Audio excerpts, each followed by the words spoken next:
ஓசூரில் ஸ்ரீ வேல்முருகன் ஆலயத்தில் தைப்பூச திருநாள் வெகு விமர்சையாக சந்தன காப்பு அலங்காரத்தில் அருள் பளித்த முருகப்பெருமானை வழிபட்ட பக்தர்கள்.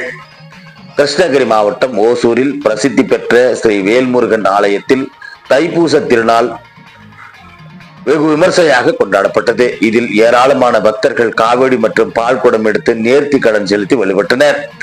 இன்று முருகப்பெருமானின் 6 படை வீரர்கள் உட்பட உலகமெங்கும் உள்ள முருகப்பெருமான் திருக்கோவில்களில் தைப்பூச திருநாள் கொண்டாடப்பட்டு வருகிறது.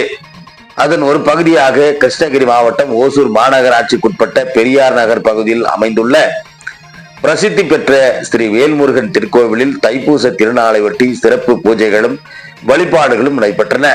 முன்னதாக மூலவர் முருகப்பெருமானுக்கு அதிகாலை முதலே பால், தயிர், வெண்ணெய், மஞ்சள், குங்குமம், சந்தனம், திருநீர், பன்னீர் உள்ளிட்ட திராவியங்களை கொண்டு சிறப்பு அபிஷேகங்கள் நடைபெற்றது. தொடர்ந்து மூலவர் முருகப்பெருமானுக்கு மலர்களாலும் சந்தனங்களாலும் சிறப்பு அலங்காரங்கள் செய்யப்பட்டு பின்னர் வெள்ளிக்கவசம் சாத்தப்பட்டு சந்தன காப்பு மலர் அலங்காரத்தில் எம்பெருமான் முருகன் காட்சியளித்தார்.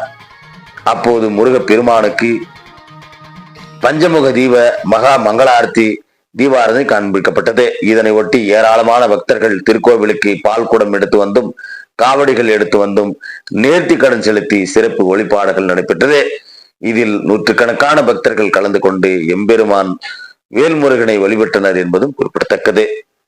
செய்தியாளர் செல்வம்.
வாங்கிட்டீங்களா?